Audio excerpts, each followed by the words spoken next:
Good evening बेटा, good evening सभी को।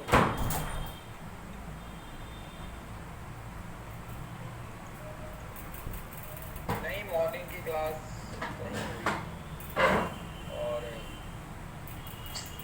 मैं आपको बता भी नहीं पाया क्लास नहीं हुई। बैंकिंग अभी पेंडिंग है बेटा, 1-2 क्लासेस हैं, हो जाएंगी वो।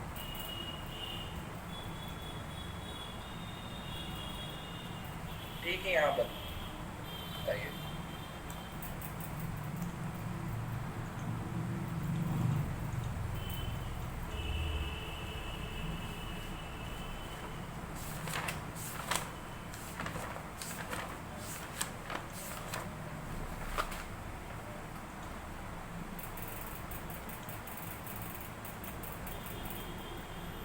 चलो बस कुछ चीज़ें हैं अभी, चीज़ें ऊपर नीचे होती रहती हैं। लेट्स सी कि सब चीज़ें जल्दी ठीक हो जाएं, फिर बता दूंगा आपको क्या चल रहा है। फिलहाल हम जितना हमारे पास टाइम है हम पढ़ लें ना, क्योंकि वो चीज़ें डिस्कस करने का कोई फ़ायदा नहीं है क्योंकि मैं कुछ नहीं कर पा रहा हूँ तो आप भी उसमें कुछ नहीं कर पाओगे। तो इसलिए पढ़ाई पे हम फोकस करते हैं। चलिए, ओके। नीलम, बच्चे आपका जन्मदिन है तो आपको जन्मदिन की बहुत बहुत शुभकामनाएं। खुश रहिए, खूब तरक्की कीजिए अपनी ज़िंदगी में, आगे बढ़िए। आने वाला जन्मदिन अपने JRF के साथ ही सेलिब्रेट कीजिए। वो तो देखते हैं क्या सीन होता है क्या नहीं। कोई नहीं, हो जाएगी क्लैरिटी। इस वीक में हर चीज़ की क्लैरिटी हो जाएगी।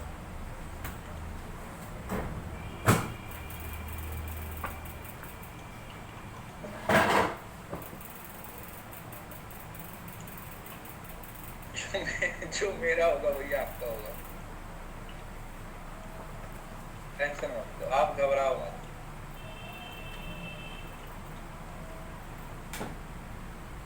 ओके, सो हमारी जो नेक्स्ट यूनिट है बेटा वो है हमारी बिजनेस फाइनेंस। प्लीज अब बातें बंद करिए और पढ़ लेते हैं ना। बिजनेस फाइनेंस हमारी नेक्स्ट यूनिट है। पहले प्लीज बातें बंद। पहले ये यूनिट आपके सिलेबस में फाइनेंशियल मैनेजमेंट के नाम से होती थी। कैसे होती थी? फाइनेंशियल मैनेजमेंट के नाम से होती थी।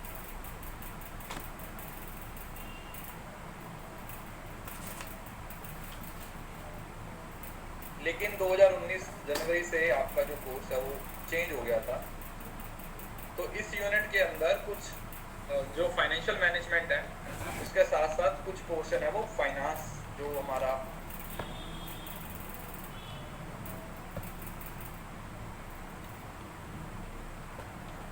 फाइनेंस का जो पोर्शन है उसके बारे में बात करते हैं।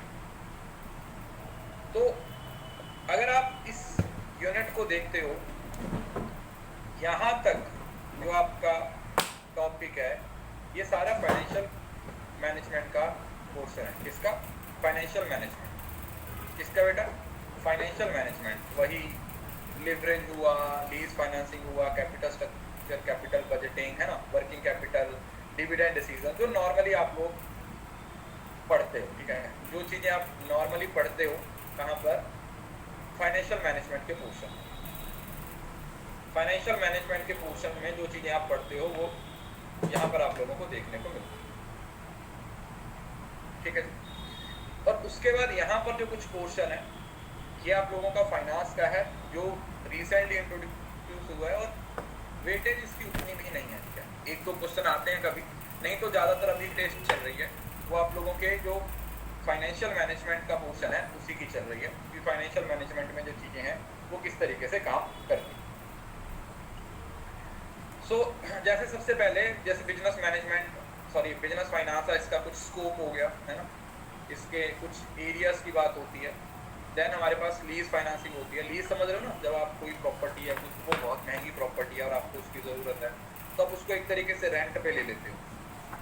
किसके लिए, किस पे ले लेते हो? आप उसको रेंट पे ले लेते हो वो। देन फिर कॉस्ट ऑफ कैपिटल है और टाइम वैल्यू ऑफ मनी है। देन उसके बाद हमारे पास capital structure, capital budgeting decision. Capital structure और कैपिटल बजटिंग डिसीजन जो कन्वेंशनल और नॉन कन्वेंशनल आपकी क्या बोलते हैं टाइम वैल्यू ऑफ मनी, और मतलब जो टाइम वैल्यू ऑफ मनी को कंसीडर करते हैं और जो टाइम वैल्यू ऑफ मनी को कंसीडर नहीं करते। उसके बाद हमारे पास एक नेक्स्ट टॉपिक है, that is working capital management. Working capital management, तो वर्किंग कैपिटल मैनेजमेंट का मतलब क्या है कि हमारे पास जो डेली के बेसिस पे पैसा होता है, उस पैसे को हमने कैसे इस्तेमाल करना है, उस पैसे की क्या इंपॉर्टेंस है। देन हमारे पास आता है डिविडेंड डिसीजंस, डिविडेंड डिसीजंस आ जाता है। देन आता है थ्योरीज एंड पॉलिसीज। क्या आता है? थ्योरीज एंड पॉलिसीज आ जाती है। क्या आ जाती है बेटा? थ्योरीज एंड पॉलिसीज आ जाती है। तो ये आपका फाइनेंशियल मैनेजमेंट का पोर्शन है। उसके बाद कुछ चीज़ें आती है, risk return, asset securitization, international monetary system, या फिर foreign exchange risk hedging techniques, या फिर financial markets, euro, GDR, ADR, international arbitrage, international multinational capital budgeting है। मतलब समझ लो ना, इसी से रिलेटेड चीजें जुड़ी हैं। मतलब अगर इतना पोर्शन आप लोगों को समझ आ गया, ठीक है, if you could understand this topic, अगर आपको ये वाला टॉपिक समझ में आ गया तो यहाँ पर नीचे वाला पोर्शन आप लोगों को समझने में कोई दिक्कत नहीं आएगी, ठीक है। अगर आपने ऊपर वाला पोर्शन अंडरस्टैंड कर लिया तो आपको यहाँ पर नीचे वाले पोर्शन को अंडरस्टैंड करने में किसी तरीके की कोई भी दिक्कत है वो सामने नहीं करनी, ठीक है। तो ये आपका ओवरऑल सिलेबस है। तो पहले हम कुछ बेसिक चीज़ों को समझेंगे, उसके बाद धीरे धीरे एक एक करके टॉपिक्स को कवर करेंगे।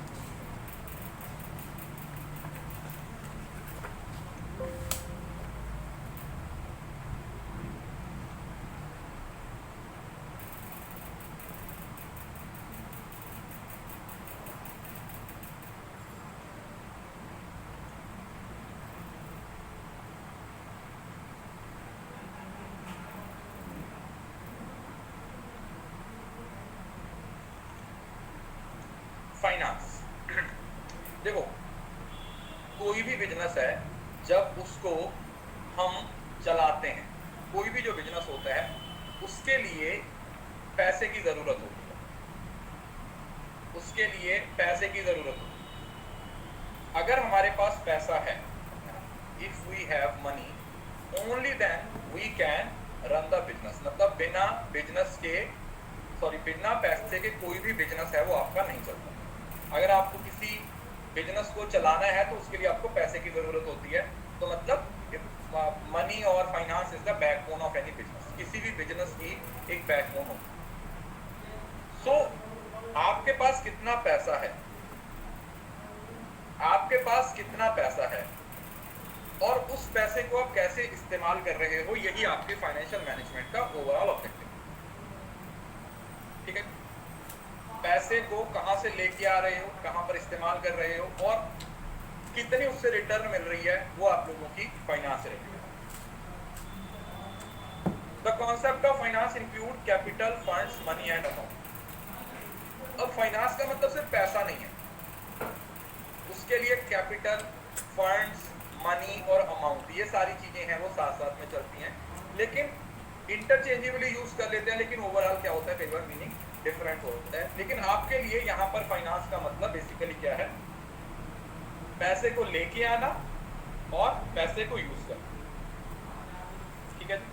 आपके लिए फाइनेंस का मीनिंग क्या होना चाहिए कि आपके पास पैसा आ कहां से रहा है और आप उस पैसे को यूज कैसे करें।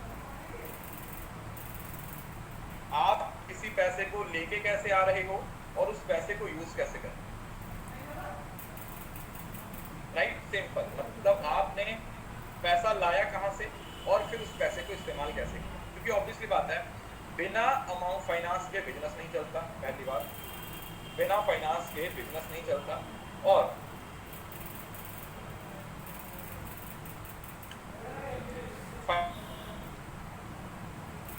फाइनेंस का इस्तेमाल करने की, जिस कंपनी के पास जितना ज्यादा पैसा है वो उतना उसको सही तरीके से यूटिलाइज कर देती है। तो पैसा लेके आना अलग चीज है और उसका इस्तेमाल करना अलग चीज होती है, ठीक है। बहुत सारी कंपनीज ऐसी होती हैं जिनके पास पैसा तो बहुत होता है, लेकिन उनकी एक पॉलिसी है, उनको ले डूबती है। क्या होता है, कुछ कंपनीज होती हैं जैसे फाइनेंशियल मैनेजमेंट में ये होता है प्रॉपर यूटिलाइजेशन ऑफ रिसोर्सेज, है ना, कि पैसा तो बहुत है लेकिन उस पैसे को इस्तेमाल है किस तरीके से इस्तेमाल करना है या अन्य तरीका है, जैसे कोई डिपेंड करती है, कोई भी कंपनी डिपेंड करती है उसके डिसीजन है, किस पे? डिसीजन पे। अच्छा डिसीजन है तो कंपनी ग्रो करेगी, खराब डिसीजन है तो कंपनी नीचे गिरेगी। तो वही, अब डेफिनेशन इतनी इंपॉर्टेंट नहीं है लेकिन फिर भी आप एक बार देख लीजिए।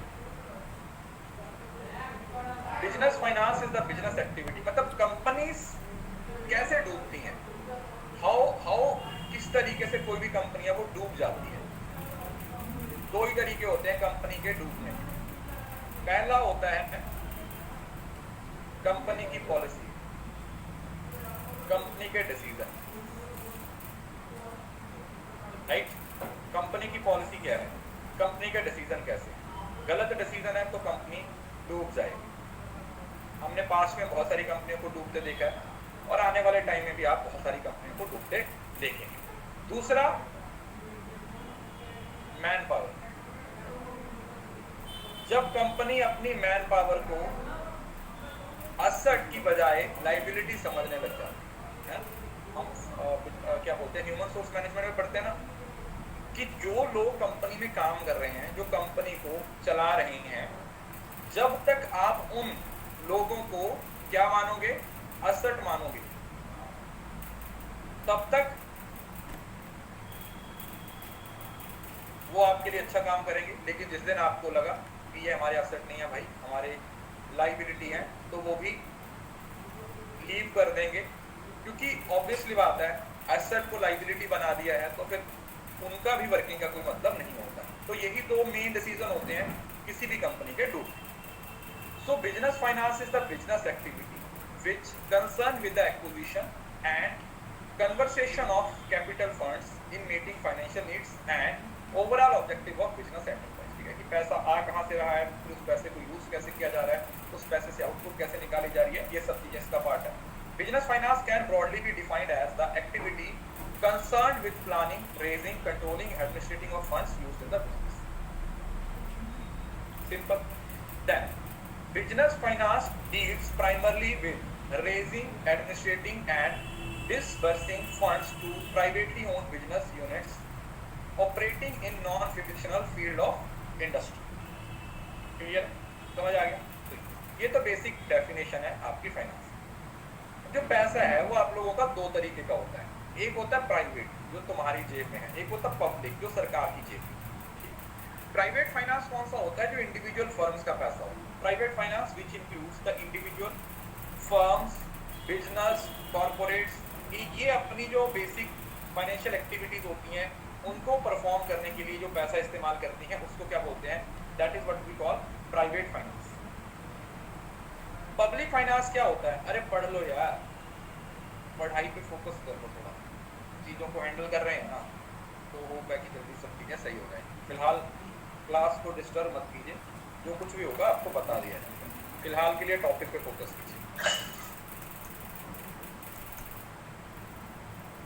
Public finance which concern with revenue and disbursement of government such as central government, state government and semi government financial matters. Clear? Semi financial matters. अब फाइनेंशियल मैनेजमेंट को अगर बोला जाए तो दो वर्ड से मिलकर बनता है, financial that is related with finance plus management.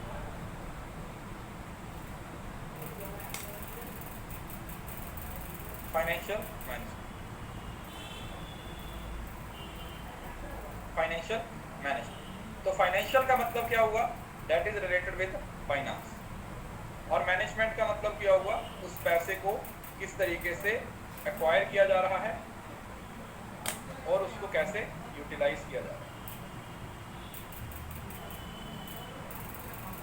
किसी पैसे को कैसे एक्वायर किया जा रहा है और किस तरीके से उस पैसे को यूटिलाइज किया जा रहा है, ये किस पे डिपेंड करता है, this depends upon financial management. तो फाइनेंशियल मैनेजमेंट का मीनिंग यही होता है कि कंपनीज पैसा लेके आ रही हैं और फिर उस पैसे को सही तरीके से इस्तेमाल कर रही हैं।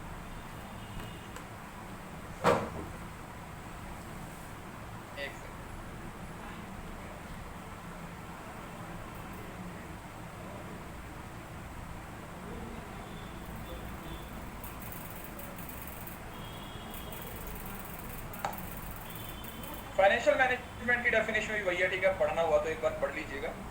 देखो किसी भी वर्ड के साथ जब मैनेजमेंट वर्ड लग जाता है तो इसका मतलब क्या होता है, उस वर्ड के अंदर मैनेजमेंट के वो 5 फंक्शंस आ जाते हैं। वो 5 फंक्शंस आते हैं, प्लानिंग, कंट्रोलिंग, है ना, कोऑर्डिनेटिंग या डायरेक्टिंग, ऑर्गेनाइजेशन, है ना, ठीक है। तो ये मतलब मैनेजमेंट का मेन तो वही होता है ना, इफेक्टिव तरीके से मैनेज करना। क्या करना? इफेक्टिव तरीके से मैनेज करना। क्या करना? इफेक्टिव तरीके से मैनेज करना। पीओसीसी वाले जो आपके 5 फंक्शंस हैं वो मैनेजमेंट के अंदर क्या हो जाते हैं? कवर हो जाते हैं। They actually got covered. वो क्या हो जाते हैं? वो कवर हो जाते हैं।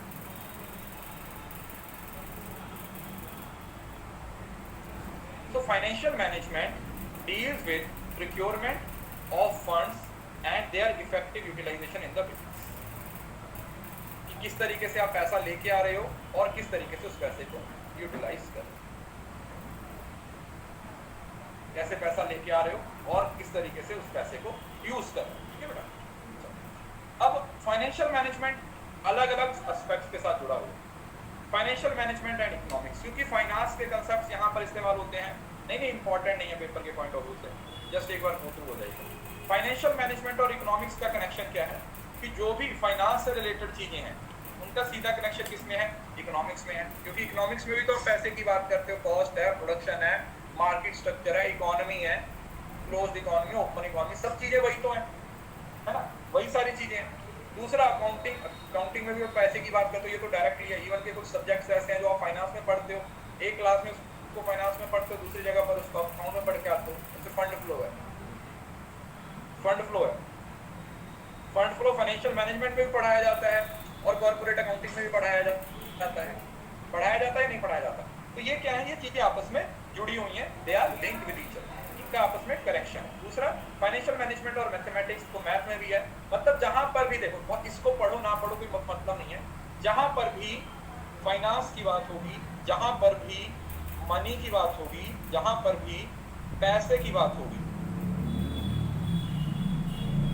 जहां पर भी पैसे की बात होगी, वहां पर हम फाइनेंशियल मैनेजमेंट का इस्तेमाल करेंगे। जहां पर भी पैसे की बात, we will use financial management.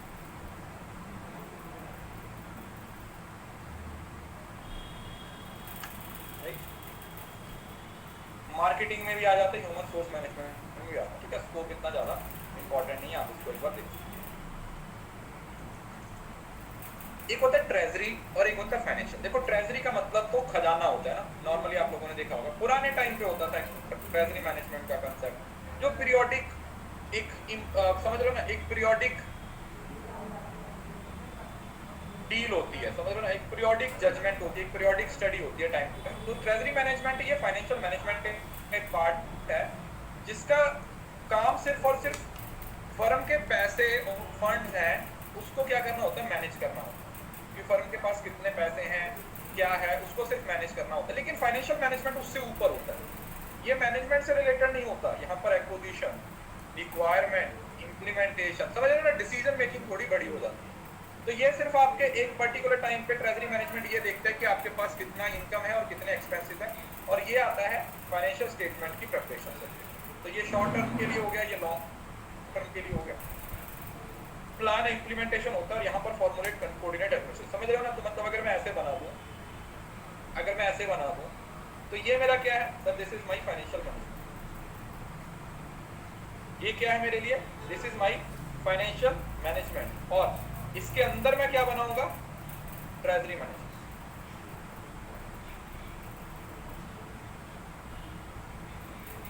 Treasury management, ठीक है। अब इसके अंदर ना स्टार्टिंग में एक चीज समझ लो, आगे चल के आपको ना फिर कोई दिक्कत नहीं आएगी, मैं उसको पहले ही पढ़ा देता हूँ। ठीक है, एक सेकंड का वेट करो।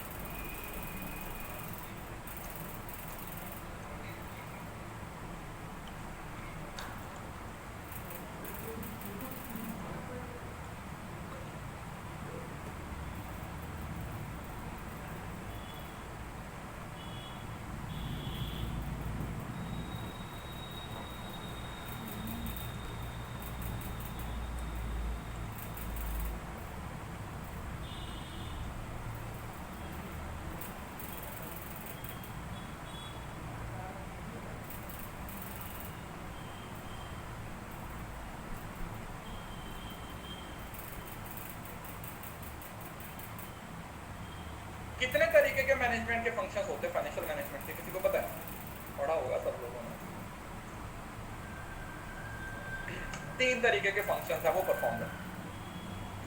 3 तरीके के फंक्शंस होते हैं जो फाइनेंशियल मैनेजमेंट के अंडर क्या किया जाते हैं, परफॉर्म किए जाते हैं। कितने तरीके के? 3 तरीके के। IFD या FID, FDI कुछ भी याद रख सकते हो। पहला होता है फाइनेंसिंग डिसीजन। फाइनेंसिंग का मतलब होता है कि आप पैसा कहां से लेके आ रहे हैं, ठीक है? बिजनेस में पैसा आ कहां से रहा है, तो ये आप लोगों का बेसिकली डेट और इक्विटी है। मतलब आपने कितना लोन लिया है और आपने कितना खुद का पैसा इस्तेमाल किया, आपने कितना डेट लिया है और आपने कितना इक्विटी आपने यूज किया, ठीक है? जैसे नॉर्मल बोलते हैं कि जो डेट होता है वो सस्ता होता है। डेट होता है वो क्या होता है? वो सस्ता होता है। मतलब आप अपने पैसे से चलाने की बजाय अगर आप दूसरे लोन से पैसे से चलाओगे तो वहां पर सस्ता क्यों होता है डेट? क्या कोई इसका रीजन बता सकता है? क्योंकि उस पर आपको टैक्स की डिडक्शन मिल जाती है। उस पर आपको क्या मिल जाती है? टैक्स की डिडक्शन मिल जाती है। पहले आप पैसा लेके आओगे, लेके आना डेट और इक्विटी, फाइनेंसिंग डिसीजन। फिर उस पैसे को इन्वेस्ट करना, फिर वो पैसा लगेगा कहाँ पे? बजट बनाओगे और वर्किंग कैपिटल मैनेज। तो ये capital structure decision, capital structure.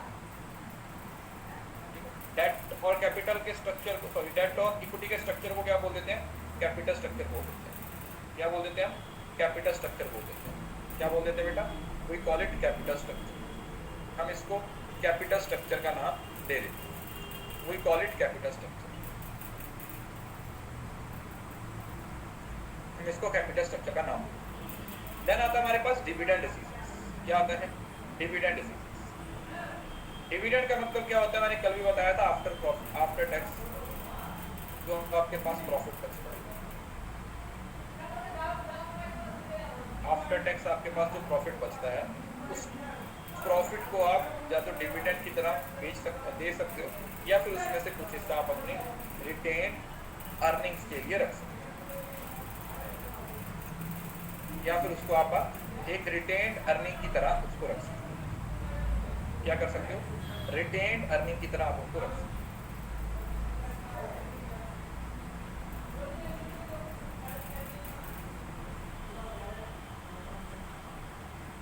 Retain earning की तरह आप उसको क्या कर सकते हो? रख सकते हो। ठीक है, सही, क्लियर है? तो ये 3 तरीके के डिसीजन है जो लिए जाते हैं। कैपिटल स्ट्रक्चर का मतलब होता है कि जो आपके पास पैसा है उसका स्ट्रक्चर कैसा है, उसके अंदर कितना लोन है और कितना आपने अपना पैसा। नॉर्मल स्ट्रक्चर क्या बोलते हैं कि 2:1 यूज किया जाता है। कॉस्ट ऑफ कैपिटल मतलब मिनिमम रिक्वायर्ड रेट होता है, वो भी आपका फाइनेंसिंग डिसीजन का ही पार्ट है। 2:1 कि अगर आप 3 रुपए आपके पास हैं तो उसमें से 2 रुपए आपके लोन के होने चाहिए और 1 रुपए आप लोगों का इक्विटी का होना चाहिए। 1 रुपए आपका क्या है? इक्विटी, और 2 रुपए आप लोगों का लोन होता है।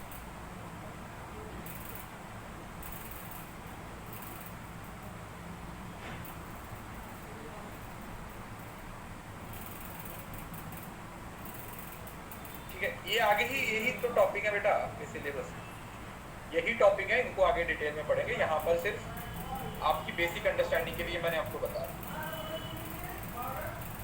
ठीक है, ताकि आपको बेसिक आइडिया हो जाए।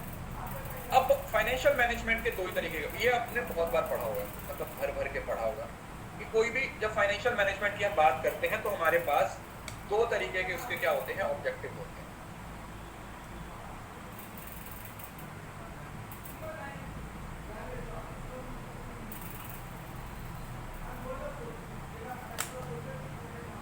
पहला होता है प्रॉफिट, जो पहले टाइम पे होता था, और दूसरा होता है वेल्थ।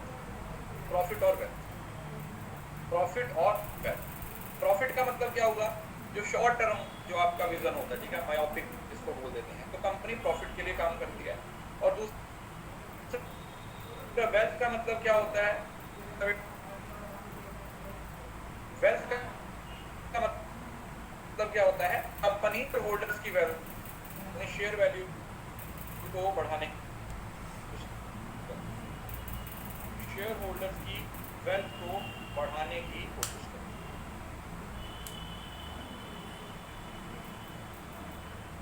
अर्निंग पर शेयर, तो ये दोनों ही ऑब्जेक्टिव इंपॉर्टेंट होते हैं, लेकिन जो प्राइमरी ऑब्जेक्टिव है वो प्रॉफिट मैक्सिमाइजेशन होता है, लेकिन इसको इतनी इंपॉर्टेंस नहीं दी जाती। मतलब माना जाता है कि अगर आप प्रॉफिट के लिए काम कर रहे हो तो गलत है, तो भाई आपको शेयर होल्डर्स की वेल्थ को बढ़ाना चाहिए, लेकिन इसके पीछे भी एक ट्रिक है।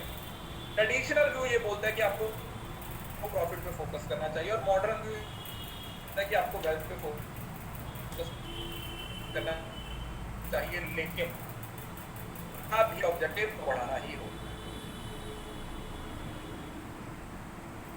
कभी भी प्रॉफिट का ही कंसर्न है, प्रॉफिट के साथ ही जुड़ा हुआ, बस नाम चेंज कर दिया है। तो ट्रेडिशनल व्यू कहता है कि आपको प्रॉफिट पे फोकस करना है, हमें ज्यादा से ज्यादा प्रॉफिट पे फोकस करना है, शॉर्ट टर्म प्रॉफिट पे फोकस करना है। किस पे? शॉर्ट टर्म प्रॉफिट पे हमें फोकस करना है, जितना ज्यादा हम प्रॉफिट अर्न कर सकते हैं हमें उस चीज पे फोकस करना है। We want to earn maximum profit. हम क्या करना चाहते हैं? हम मैक्सिमम प्रॉफिट अर्न करना चाहते हैं।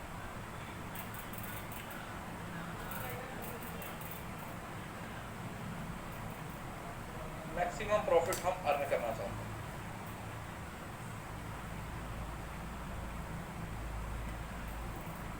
हम क्या करना चाहते हैं? मैक्सिमम प्रॉफिट मैक्सिमाइजेशन को कुछ ऑब्जेक्टिव है जो मतलब लोग इसके फेवर में बात करते हैं। कैशिंग पर शेयर मैक्सिमाइजेशन भी बोलते हैं इसको। It leads to maximize the business operation from profit maximization, कि हम जितना अपने बिजनेस को बढ़ाएंगे उतना हमारा प्रॉफिट बढ़ेगा। Ultimate of business concern is earning profit, क्योंकि देखो कोई भी कंपनी हो उसका अल्टीमेट ऑब्जेक्टिव हमेशा एक ही होता है, क्या करना? प्रॉफिट को अर्न करना। ठीक है, कोई कंपनी हो उसका अल्टीमेट ऑब्जेक्टिव हमेशा क्या होता है? प्रॉफिट अर्न करना। प्रॉफिट के बिना वो किसी चीज पे फोकस नहीं करेंगे, प्रॉफिट के बिना वो किसी चीज पे फोकस नहीं करेंगे। दूसरा,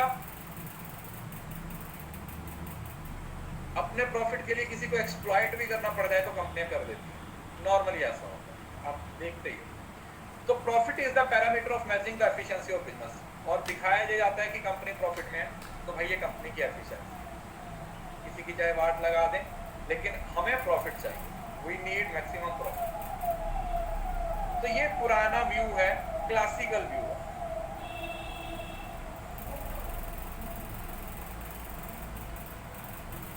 कौन व्यू है बेटा? क्लास व्यू है, जहां सिस्टम ज्यादा इफेक्टिव है, वो इतनी ज्यादा एफिशिएंसी से काम कर रही है, वो इतनी ज्यादा ग्रो कर रही है।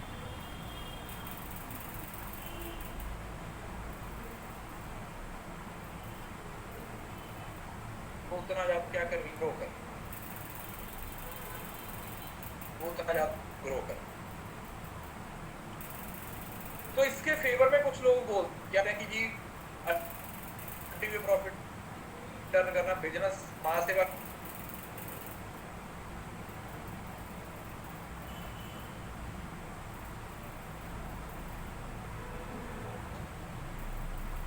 दूसरा प्रॉफिट है तो हमें लगेगा कि अच्छा कंपनी परफॉर्म कर रही है। प्रॉफिट है वो बिजनेस कंसर्न की जो रिस्क है उसको रिड्यूस कर देती है। पैसा है तो आप रिस्क भी ले सकते हो। प्रॉफिट है वो आपका मेन सोर्स है फाइनेंस का। Then profitability meet the social needs of, profit से जो सोशल नीड्स है वो भी फुलफिल हो गया। मतलब नॉर्मल जो व्यूज अलग अलग लोगों के हैं इससे रिलेटेड, प्रॉफिट से रिलेटेड, नॉर्मली जो लोगों के प्रॉफिट से लेके जो व्यूज हैं वो प्रॉफिट मैक्सिमाइजेशन का प्लान।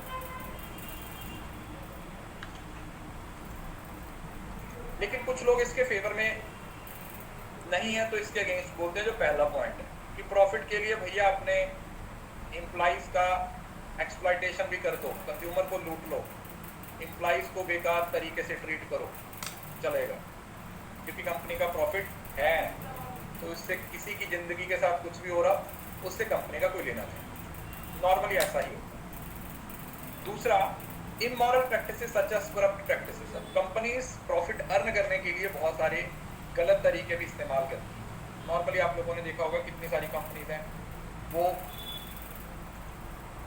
फंस जाती हैं, कई बार वो मनी लॉन्ड्रिंग में फंस जाती हैं, कई बार वो टैक्स इवेजन में फंस जाती हैं। Then profit maximization objectives leads to inequalities among the stakeholder of customer, supplier, public, shareholder.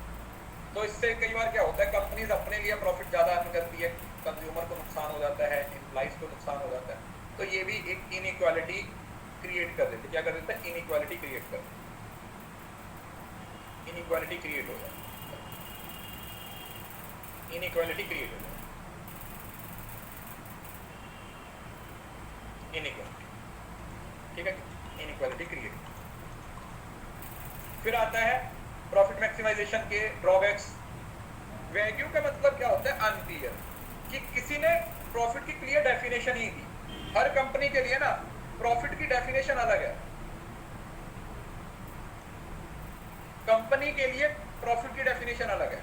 कोई किसी चीज को प्रॉफिट बोलता है, कोई एफिशिएंसी को प्रॉफिट बोल रहा है, कोई पैसे को प्रॉफिट बोल रहा है, कोई सेल्स को प्रॉफिट बोल रहा है। तो एक एम्बिगियस कंसेप्ट है जिसकी कोई क्लैरिटी नहीं है। दूसरा, टाइम वैल्यू ऑफ मनी को कर नहीं करता, मतलब इसमें प्रॉफिट अगर आज 100 रुपए हुआ तो आप बोलोगे कल भाई 10 दिन बाद 50 दिन बाद 100 रुपए की वैल्यू वही रहेगी, जबकि ये एक रॉन्ग कंसेप्ट है।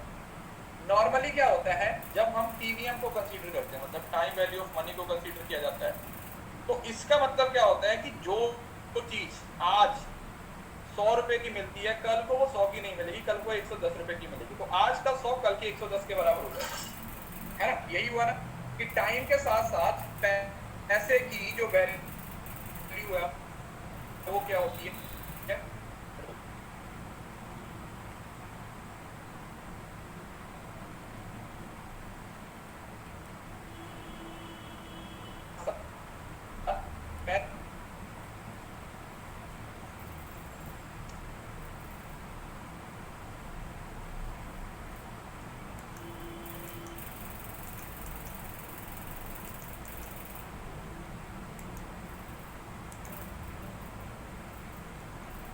इट इग्नोर रिस्क, और ये रिस्क को भी इग्नोर कर देते हैं। कंज्यूमर एक्सप्लॉयटेशन का मतलब होता है कंपनीज जैसे महंगे महंगे, मतलब एक्सप्लॉयटेशन को हिंदी में क्या बोलते हैं? शोषण करना, शोषण करना, है ना? मतलब 10 रुपए की चीज को 20 रुपए में बेच रहे हैं, 50 रुपए में बेच रहे हैं, तो कंज्यूमर के साथ साथ क्या करते हैं? एक्सप्लॉयटेशन करने की कोशिश करते हैं। They try to exploit the customer, ऐसा है। देन आता है वेल्थ मैक्सिमाइजेशन। आज के टाइम पर जो प्रॉफिट मैक्सिमाइजेशन का कंसेप्ट था भाई, उसकी वैल्यू क्या होगी या कम होगी। आज के टाइम पर हमें वेल्थ मैक्सिमाइजेशन पे फोकस करना है। Wealth maximization is one of the modern approaches which involve latest innovation and improvements in the field of business concern. कि ये लगता है कि आज का जो ट्रेडिशनल कंसेप्ट से हटके हमें मॉडर्न कंसेप्ट पे फोकस करना चाहिए। हमें शेयर होल्डर्स की वैल्यू को या शेयर्स की वैल्यू को, ईपीएस को, इसको बोलते हैं EPS. EPS stand for earning per share.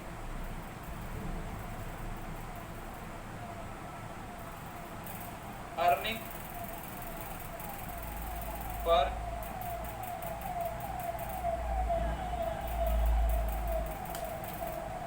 EPS, earning per share पे फोकस करना है। The term wealth means wealth of the persons those are involved in the business concern। जो भी बिजनेस के साथ जुड़े हुए लोग हैं, उनकी वेल्थ को इंक्रीज करना। Wealth maximization is also known as value maximization present worth, क्योंकि एम और रिस्क फैक्टर दोनों, ये दोनों कंसीडर करेगा ये टाइम वैल्यू कंसीडर करें, तो दोनों ही कंसीडर करें। ओके जी,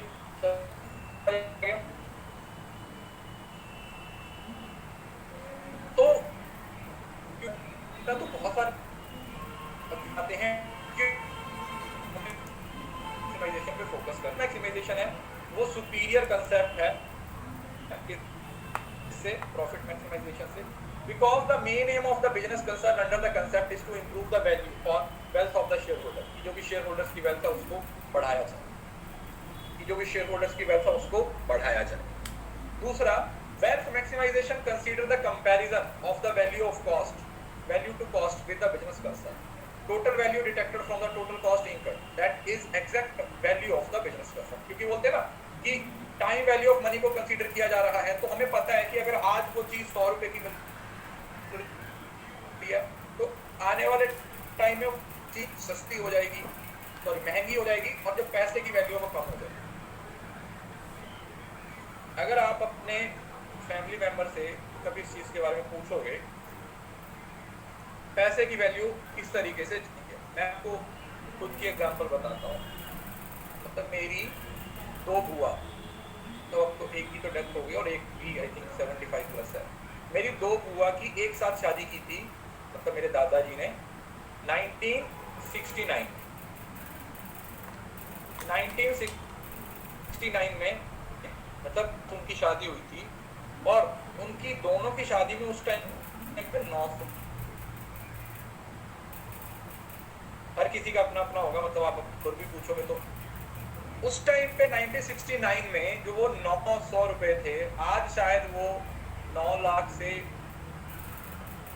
बता रहा हूं कि आज वो कितना अमाउंट बन चुका हुआ है, आज वो कितना अमाउंट हो चुका है उस टाइम, कितना फर्क पड़ चुका है, ऐसे बोल। तो इस वजह से जो टाइम वैल्यू ऑफ मनी कोई रियलिस्टिक कंसेप्ट है, अपने अचीव कर सकते हो, आपको पता होता है कि जो आप कर रहे हो वो सही है, क्योंकि उसकी जो वैल्यू होती है वो एग्जैक्टली आप लोगों के सामने निकल आ जाती है।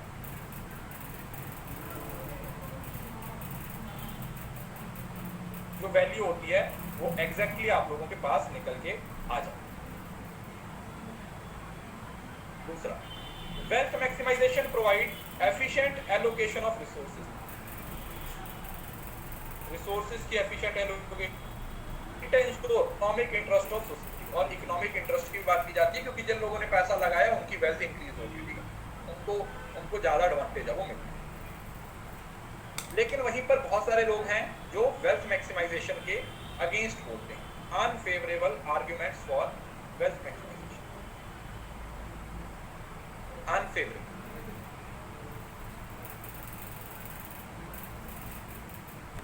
पहला, leads to prescriptive idea of business concern but it may not be suitable for present day business activity. कि भाई आप कितना भी वेल्थ के बारे में बात कर लो, जितना मर्जी वेल्थ के बारे में बात करते रहो, अल्टीमेटली तो आपको प्रॉफिट ही अर्न करना पड़ेगा। मतलब देखा जाए तो शक्ल से वो चीज वेल्थ लग रही है, लेकिन उस वेल्थ के पीछे तो प्रॉफिट ही छिपा हुआ है ना।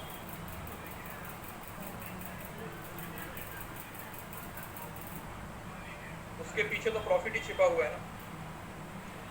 Wealth maximization is nothing, it is also profit maximization. वही है कि कहने को वो वेल्थ है, लेकिन अल्टीमेट एम तो तभी प्रॉफिट ही है।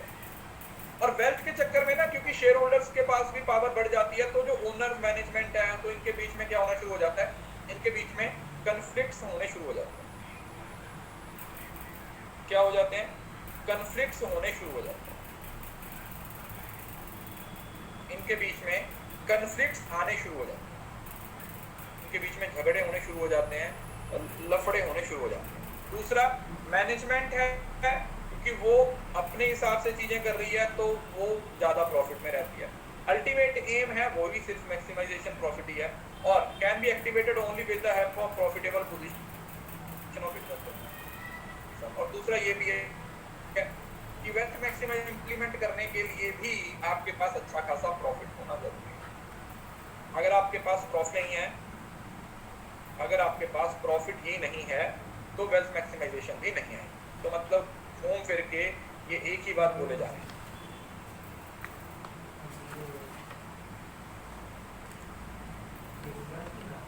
ये घूम फिर के एक ही बात बोले जा रहे हैं, प्रॉफिट प्रॉफिट प्रॉफिट।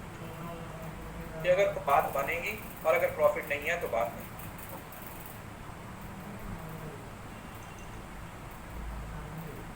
डिफरेंस को क्या पता चलता है? प्रॉफिट मैक्सिमाइजेशन और वेल्थ मैक्सिमाइजेशन, प्रॉफिट मैक्सिमाइजेशन और wealth maximization. The main objective of concern is to earn a larger amount of profit. कि भाई प्रॉफिट का कॉन्सेप्ट क्या बोलता है कि हर फर्म को एक बड़ा प्रॉफिट अर्न करने की जरूरत है, बड़ा प्रॉफिट अर्न करने की जरूरत है।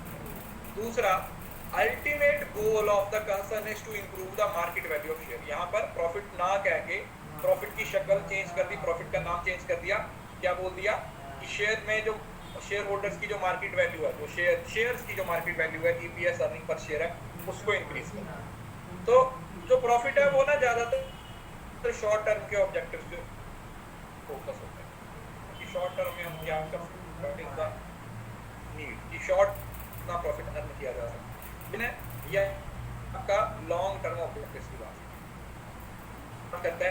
लॉन्ग टर्म कि लंबे समय तक हम कैसे प्रॉफिट अर्न कर सकते हैं।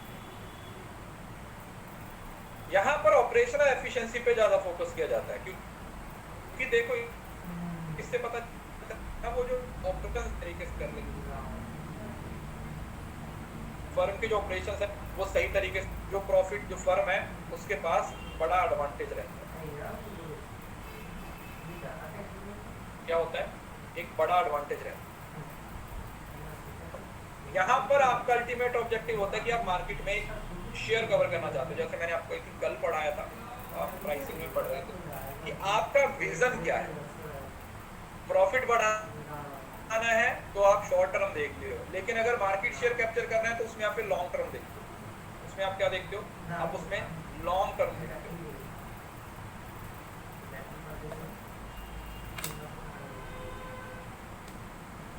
उसमें फिर आप लॉन्ग टर्म के लिए देखते हो। ये देखो, ये दो ही वही कंसेप्ट है। टाइम वैल्यू ऑफ मनी को कंसीडर भी नहीं करते और रिस्क और अनसर्टेनिटी को, दोनों को ही कंसीडर नहीं करता प्रॉफिट बोलता है कि जो चीजें जैसी चल रही हैं वैसे चलें, जो चीजें जैसे चल रही हैं उनको वैसे ही चलने दीजिए। लेकिन वहीं पर वेल्थ मैक्सिमाइजेशन में ऐसा नहीं है।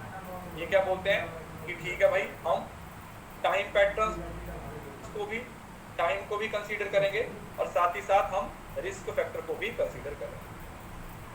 टाइम दोनों को ही क्या किया जाएगा, कंसीडर किया जाएगा। टाइम और रिस्क दोनों को ही क्या किया जाएगा, कंसीडर किया जाएगा। वी विल कंसीडर, हम दोनों को ही कंसीडर करने वाले।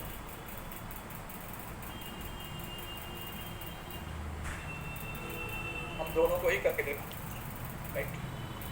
अब ये वही आती है कि भाई अब फाइनेंशियल मैनेजमेंट का जो कंसेप्ट है वो ओवर द नाइट नहीं आ गया। कोई भी कंसेप्ट होता है जो इस दुनिया में इवॉल्व होता है वो एक लंबे समय में अपनी शक्ल में आता है। क्या आता है, एक लंबे समय में अपनी शक्ल में आता है। चीजें आप आज देख रहे हो वो ओवर द नाइट नहीं आई है, वो ओवर द नाइट है। वो कैसे आई है, इसमें टाइम लगा है, धीरे धीरे चीजें हैं वो ओरिजिन में आई है। तो पहले ट्रेडिशनल तरीके से चीजें काम करती, कहीं पर भी चले जाते हो आप ट्रेडिशनल की बात करते हो, उसके बाद आप फिर मॉडर्न अप्रोचेस की बात करते हो। मॉडर्न अप्रोचेस की पैसे को लेके आना और मैनेज करने तक ही होता था, लेकिन अब उस पैसे का इस्तेमाल करना, उस पैसे से लेके डिसीजन में, समझ लो ना। पहले जो ट्रेडिशनल अप्रोच थी वो 1920 से लेकर 1950 के आसपास से मेथड चले आ रहे हैं, हम उसी को फोकस। तो इसमें इनका था कि भाई raising the capital for business, कि पैसा कैसे लेके आना। ईयर इंपॉर्टेंट नहीं, पैसा लेके आना, कहां से लेके आओगे, कैसे लेके आओगे। Arrangement of funds from lending body, जो बॉडी है उससे पैसे। अरेंजमेंट ऑफ फंड सिंपल ये था कि पैसे को बिजनेस में लेके कैसे एक्वायर कैसे करें, बिजनेस के लिए पैसे की जरूरत को कैसे के लिए जरूरत है तो उस पैसे को इसका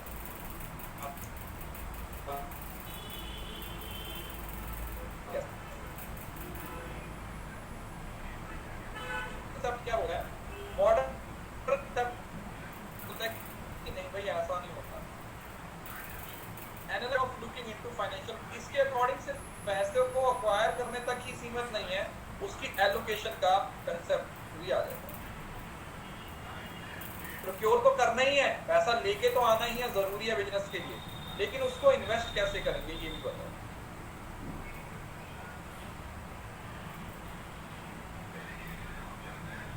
उसको लेके तो आना ही है, लेकिन साथ ही साथ उस पैसे को इन्वेस्ट कैसे किया जाएगा, ये भी अपने आप में एक इंपॉर्टेंट एलिमेंट होने वाला है। तो सिर्फ पैसा लेके आना है तो ट्रेडिशनल अप्रोच है, लेकिन उस पैसे को इस्तेमाल भी करना है, उस पैसे को यूटिलाइज भी करना है, तो उसके लिए हमारे पास कौन सी अप्रोच है? उसके लिए हमारे पास मॉडर्न अप्रोच है। उसके लिए हमारे पास कौन सी अप्रोच है? Modern approach. उसके लिए कौन सी अप्रोच है? उसके लिए हमारी मॉडर्न अप्रोच। ठीक है, कुछ बात सबसे पहले वही कि आप नीड्स को आइडेंटिफाई करो।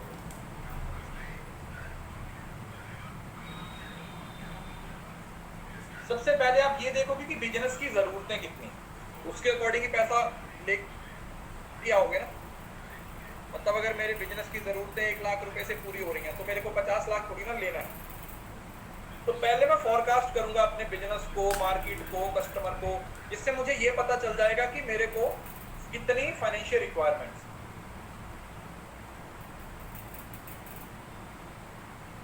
कि मुझे कितनी फाइनेंशियल रिक्वायरमेंट्स है।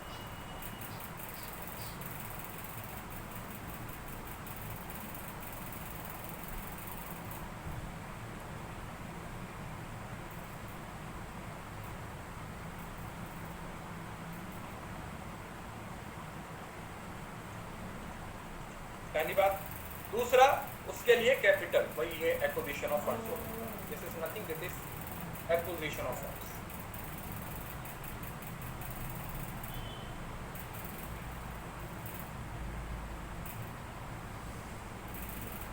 Acquisition of funds, acquisition of funds, acquire करना। नहीं क्रोनोलॉजिकल वैसा कुछ नहीं। उसके बाद फिर जो एक्वायर किया गया पैसा उसको इन्वेस्ट करेंगे। इन्वेस्टमेंट का ऑब्जेक्टिव क्या होता है? क्या होता है इन्वेस्टमेंट का ऑब्जेक्टिव? कोई बताएगा? ROI, simple. इन्वेस्टमेंट का ऑब्जेक्ट है ROI, return on investment. Return लेके आना, रिटर्न लेके आना, तभी तो आप पैसा कहीं पे इन्वेस्ट, तो उसको डिसाइड करेगा कि जो बस पैसा है उसको मैं कहाँ इन्वेस्ट, कहाँ पर, कि उस इन्वेस्टमेंट, ताकि उससे मुझे प्रॉपर रिटर्न मिल सके। सिंपल। देन कैश मैनेजमेंट, पैसे को मैनेज कैसे करना है, क्योंकि आज के टाइम पर कैश का मतलब यहाँ पर सिर्फ कैश जो लिक्विड फॉर्म में है, ठीक है ना, तो कैश इक्विवेलेंट की बात है, मार्केटेबल सिक्योरिटीज की भी बात नहीं हुई। कैश को मैनेज करना, क्योंकि डेली यूज के लिए हमें पास अच्छा खासा पैसा कैश की फॉर्म में होना, कैश की फॉर्म ना जरूरी। अगर कैश की फॉर्म में नहीं होगा तो हम उसको यूटिलाइज नहीं कर सकते। दूसरा, दूसरे डिपार्टमेंट के साथ इंटरलेशन, क्योंकि देखो पैसा है तो उस पैसे को हर इंसान, हर डिपार्टमेंट में उसकी जरूरत पड़ेगी। हर डिपार्टमेंट में उस पैसे की जरूरत पड़ेगी, हर डिपार्टमेंट में उस पैसे की जरूरत पड़ेगी। तो हर बंदा, हर डिपार्टमेंट उस पैसे के लिए किस पे निर्भर करेगा? फाइनेंशियल डिपार्टमेंट पे निर्भर करेगा। फाइनेंशियल जो मैंने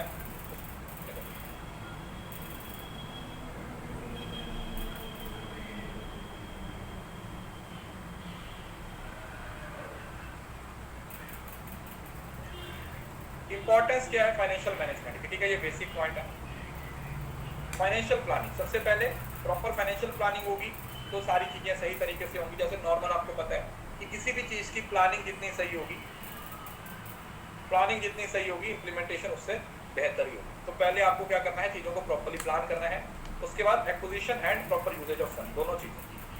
पहले आप क्या कर रहे हो, आप फंड्स को एक्वायर कर रहे हो, what you are doing, you are acquiring the funds, और फंड्स को एक्वायर कर रहे हो और उसके बाद फिर उस फंड्स को प्रॉपर्ली यूटिलाइज कर रहे हो। फंड्स को एक्वायर भी कर रहे हो और फंड्स को यूटिलाइज भी कर रहे हो, दोनों ही चीज़ें ज़रूरी हो भाई। फंड्स को एक्वायर भी किया जा रहा है और यूटिलाइज भी किया जा रहा है। देन आ जाता है फाइनेंशियल डिसीजन, फाइनेंस से रिलेटेड डिसीजन, पैसा आएगा कहाँ से, वही बताया, पैसे को लेके कहाँ से आना है। फाइनेंशियल डिसीजन वही होते हैं। फिर इन्वेस्टमेंट डिसीजन वो होते हैं कि पैसा लगाएंगे कहाँ। फाइनेंशियल डिसीजन वही आपका कैपिटल स्ट्रक्चर है ना,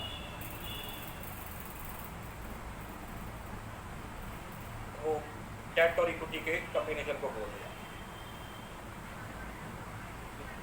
इसको डेट और कॉम्बिनेशन को बोल दिया, that is sources of funds.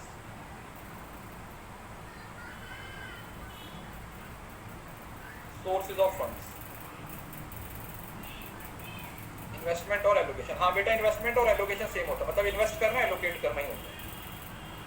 Then आता है इंप्रूविंग प्रॉफिटेबिलिटी। देखो दो चीजें होती हैं, एक प्रॉफिटेबिलिटी होती है बेटा और दूसरी क्या होती है, लिक्विडिटी। ये दोनों एक दूसरे के ऑपोजिट काम करती है। प्रॉफिटेबिलिटी और लिक्विडिटी ये दोनों एक दूसरे के ऑपोजिट काम करती हैं। दैट सिंपल मीन्स कि आप प्रॉफिटेबिलिटी को बढ़ाओगे तो वहां पर कहीं ना कहीं लिक्विडिटी अफेक्ट हो जाएगी, लिक्विडिटी को बढ़ाने की कोशिश करोगे तो प्रॉफिटेबिलिटी अफेक्ट हो जाती है। जैसे डिमांड और सप्लाई चल, तो हमें एक ऐसा इक्विलिब्रियम पॉइंट ढूंढना होता है, एक ऐसे पॉइंट को ढूंढना होता है जहां पर लिक्विडिटी और प्रॉफिटेबिलिटी का इक्विलिब्रियम आप लोगों को मिल जाए, क्योंकि दोनों के बीच का जो रिलेशन है वो हमेशा ऑपोजिट रिलेशन होता है, इनवर्स रिलेशन होता है, ऑपोजिट रिलेशन होता है, इनवर्स रिलेशन होता है। That is the increase of की वैल्यू इंक्रीज करना भी इसी का एक पार्ट है। और दूसरा प्रमोटिंग सेविंग्स, तो सेविंग्स को भी प्रमोट करना possible when the business concern unharmed. तो आप अपने पास बहुत सारा क्या रखते हो, बफर स्टॉक रखते हो। क्या करते हो, बफर स्टॉक रखते हो। क्या करते हो बेटा, आप अपने पास बहुत सारा बफर स्टॉक रखते हो और उस बफर स्टॉक को क्या कर सकते हो, you can use as much as you can. Retained earning की तरह हो, you call it retained earning, retained earning. तो ये है आप लोगों का केस। कल को लीवरेज पढ़ेंगे और दूसरा उसके साथ एक लीवरेज पढ़ेंगे और लीज फाइनेंसिंग पढ़ेंगे और कैपिटल स्ट्रक्चर या बजटिंग में से कोई एक टॉपिक पढ़ने की कोशिश करें। कल लंबी क्लास लेंगे, आज इंट्रोडक्शन है, बेसिक है, तो आप इसको पढ़ लीजिएगा, इसके गो थ्रू हो जाएगा,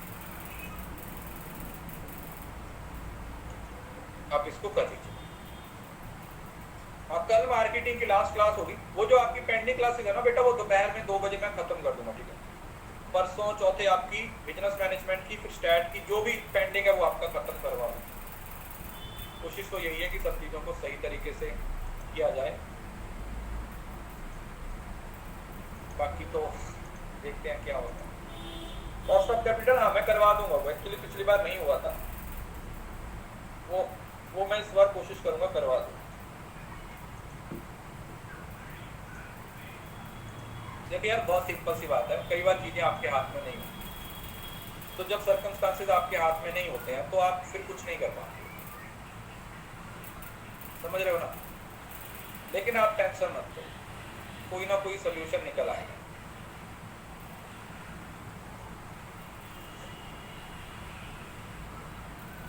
एनरोल करके रखो ना, दिख जाएगी क्लास, वो भी ऐड नहीं की है।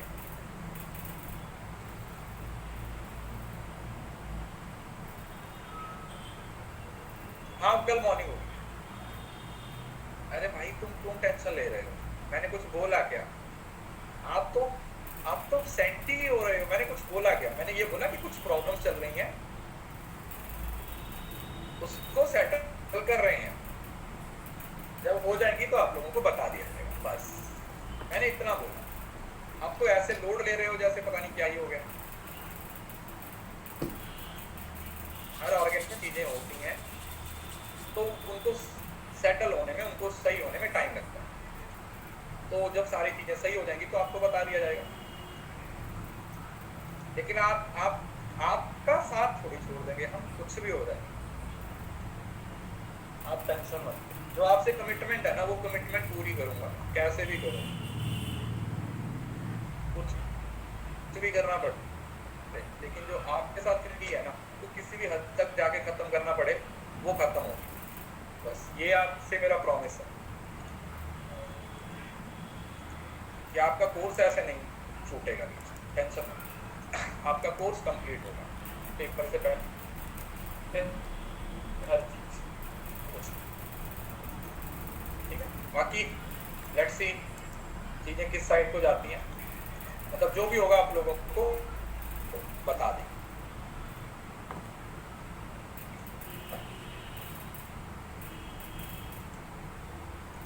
हम भी उम्मीद करते हैं कि सब चीजें सही हो। आज तो सुबह वाली क्लास नहीं हुई थी, और कि अभी उसको टेलीग्राम पे पोस्ट करना अलाउड नहीं है, यूट्यूब पे वीडियो अलाउड नहीं है फिलहाल के लिए, तो इस वजह से मैं आपको उसकी नोटिफिकेशन भी नहीं दे पाया। तो चलिए कोई बात नहीं, ठीक है, कल मिलते हैं बेटा सुबह की क्लास में 10 बजे, ध्यान रखिए। और हाँ 2 बजे वो रिकॉर्डिंग मिल जाएगी, उस कोर्स के अंदर रिकॉर्डिंग आप लोगों को मिल जाएगी। ठीक है, चलिए ठीक है, thank you so much, bye bye, take care.